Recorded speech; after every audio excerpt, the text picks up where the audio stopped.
இன்றைய நாளுக்கென்று வாசிக்கும்படியாக தெரிந்து கொள்ளப்பட்ட முதலாம் வேலைப்பாடம் சகரியா 9ஆம் அதிகாரம் 1 முதல் 12 வசனங்கள்.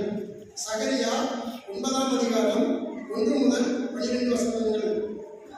பழைய ஏற்பாடின் பட்டம் 1098.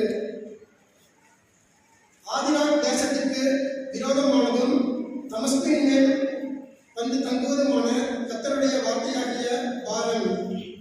மனுஷரின் கண்களும் இஸ்ரவேலுடைய சகல கோத்திரங்களும் கண்களும் கர்த்தரை நோக்கிக் கொண்டிருக்கும். ஆமோத்தும் மிகவும் ஞானமுள்ள தீருவும் சீதோனும் அதன் எல்லைக்குள்ளாய் இருக்கும்.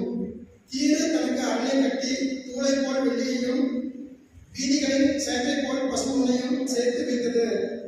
இதோ ஆண்டவர் அதை தள்ளிவிட்டு சமுத்திரத்தில் அதன் பலனை முடித்து போடுவார். அது அக்கினிக்கு இரையாகும். அஸ்கலோன் அதை கண்டு பயப்படும். காத்சாவும் அதை கண்டு மிகவும் துக்கிக்கும். எக்ரோனும் தன் நம்பிக்கையற்று போனபடியால் மிகவும் பிரலாபிக்கும். காத்சாவில் ராஜா அழிந்து போவான். அஸ்கலோன் குடியேற்றிருக்கும். அஸ்தோத்தில் வேசி பிள்ளைகள் வாசம் பண்ணுவார்கள். நான் பெலிஸ்தரின் கர்ப்பத்தை அடிப்பேன். அவனுடைய இரத்தத்தை அவன் வாயிலிருந்தும் அவனுடைய அருவருப்புகளை அவன் பல்லுகளின் நடுவிலிருந்தும் நீக்கி போடுவேன். அவனோ நம்முடைய தேவனுக்கென்று நீதியாக வைக்கப்பட்டு யூதாவிலே பிரபுகளை போல் இருப்பான். எக்ரோன் எபிசியனை போல் இருப்பான். சேனையானது புறப்படும் போதும் திரும்பி வரும்போதும் என் ஆலயம் காக்கும்படி அதை சுற்றிலும் பாளையம் போடுவேன்.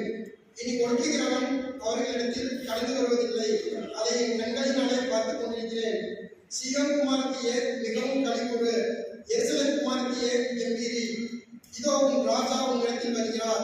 அவர் நீதியுள்ளவரும் ரட்சிக்கவரும் தாழ்மையுள்ளவரும் கழுதையின் மேலும் கழுதை குட்டியாகிய மரியின் மேலும் ஏறி இருக்கிறவருமாயிருக்கிறார். எப்ராயிம் இருந்து ரதங்களையும் எருசலேம் இருந்து குதிரைகளையும் கற்றுப்போக பண்ணுவேன். யுத்த வில்லும் இல்லாமல் போகும். அவர் ஜாதிகளுக்கு சமாதானம் கூறுவார். அவருடைய ஆளுகை ஒரு சமுத்திரத்தில் தொடங்கி மறுசமுத்திரம் வரைக்கும், நதி தொடங்கி பூமியின் எல்லைகள் பரியந்தமும் செல்லும். உனக்கு நான் செய்வது என்னவென்றால், தண்ணீர் இல்லாத குடியிலே அடைபட்டிருக்கிற உன்னுடையவர்களை நான் உன் உடன்படிக்கையின் ரத்தத்தினாலே விடுதலை பண்ணுவேன்.